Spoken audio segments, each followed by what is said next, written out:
Hey everybody, and welcome back to my unprocessed life. So, headed home today. Been a good day, and I've been pretty unprocessed today.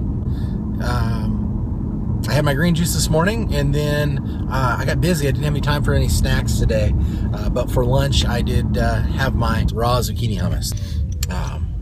Everything in it's completely raw. There's no oil. It's really pretty awesome stuff, and I enjoy it a lot. So it was pretty awesome for lunch. And then I got to go home early because my coworker had to go to one of his kids' functions. So I left work a little bit earlier. I might have had time for a couple oranges or something. And then tonight's probably a banana and ice cream night because, well, I haven't had one in a while, and I bet it would be yummy. So I think that's probably where we're going to go with that.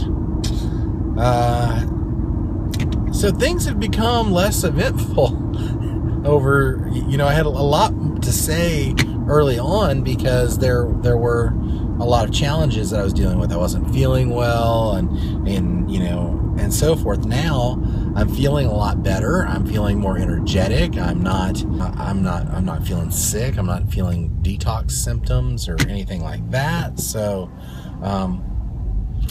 it's actually starting to get pretty good. The biggest challenge is still, wanting the emotional piece, wanting to eat things I shouldn't, that I don't want to eat.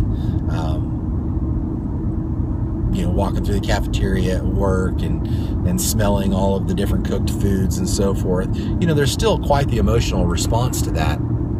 There's still quite the memory and embedded feelings from those times. We're very nostalgic creatures, and we remember, if you did anything with your mom or dad growing up that, was special to you, recreating that is special to you. If you went to the movies with your dad as a kid, and you got popcorn and soda, when you go to the movies, you want to get popcorn and soda because it reminds you of those times that you spent with your parents, those emotional connections that are chemically embedded in your brain. So for a lot of us, for me, whenever I smell pizza, it reminds me of good times, even if it's toxic. And I have to try to train myself to think about what I'm really saying. So am I saying that I love pizza? No, I'm not. What I'm saying is that I love the feeling that I remember, my emotional attachment to it. Even though these days I have no desire to eat meat whatsoever, some of the best times I ever had revolved around eating barbecue and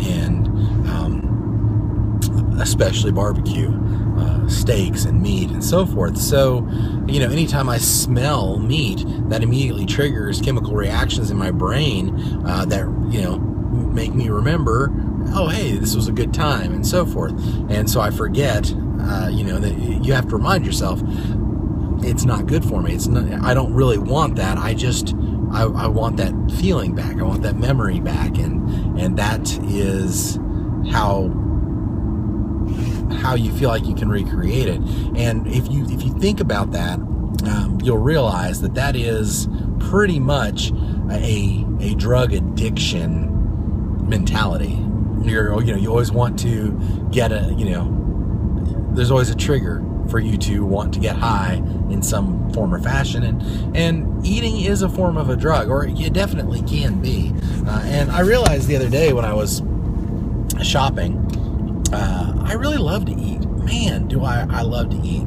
And what I'm trying to do, and I'm hoping that I'm being more successful with it, is I'm trying to retrain my chemical reactions in my brain to say, I get the same response, the same chemical response when I think about eating things like my zucchini hummus, where I really look forward to it. My mouth starts to water when I think about it. I'm like, oh man, because it's so good, and it really is good.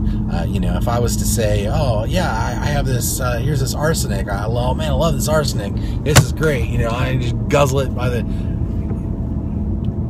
no, it's poison. Nobody would say that because that idea is pretty well ludicrous.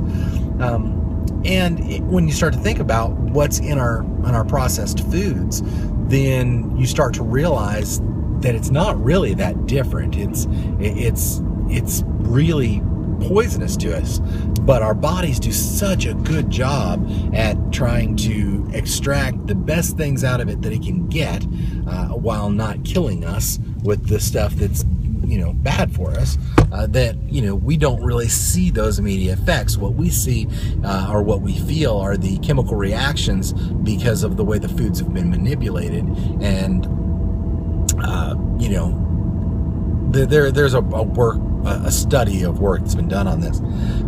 Food is just, sugar is as addictive as heroin, they've recently said. So when you think about all of those pieces together, you realize how tough it is to let go of some of those things. And it's hard, and it's hard from a social aspect too, because a lot of people don't get what you're trying to do. When you say things like, well, I'm trying to eat healthy, in their brain they think what they've been taught as opposed to what the reality of the data says. And so immediately they say, well, why don't you eat any meat? Well, I don't eat any meat because it's bad for me. That there's been correlation between meat and cancer. There's been correlation between dairy and cancer. There's been correlation between meat and heart disease and high cholesterol and hypertension and diabetes and so forth. It's all there. The correlation's all there, even if causation isn't. And people look at you and like, oh, yes, it's crazy. Everything in moderation. Well, sure, you can eat that way and you can live that way, but eventually you can die that way too. It can kill you. And when you try to explain that, people don't really have an open mind, because let's be honest, the way we eat is so tied into our social structure, our social culture, that it becomes very hard to divorce yourself from it.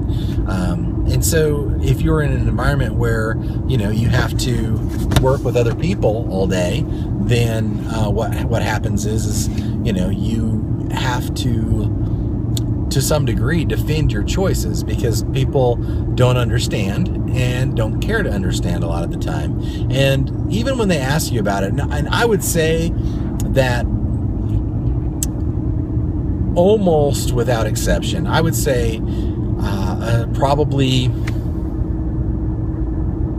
80% of the time I sit down to a meal in public with people, whether they're coworkers or customers or whatever, I get questioned about my food choices. Even if I say nothing about it, they just don't understand why I'm not eating meat or why I'm not eating dairy, or why I have a different choice. And it's gotten to be a pretty common thing where people are like, oh, hey, well, tell me, how come? And you explain it, and then basically what's happening is you're holding up a mirror, because they're in the exact same place you used to be in before you changed your thought process. So it's like you're holding up a mirror saying, this is you, even though you're not. You're saying, this is me, this is my choice, and you weren't judging anybody, you didn't say anything, you just sat there and ate your food. And people want to know why. You explain it to them, then they get defensive. Well, I could never go without meat. It's not healthy. You don't get enough protein. You don't get this. You don't get that. And it's all completely untrue. Like, all of it's not true. It's not true in any way, shape, or form.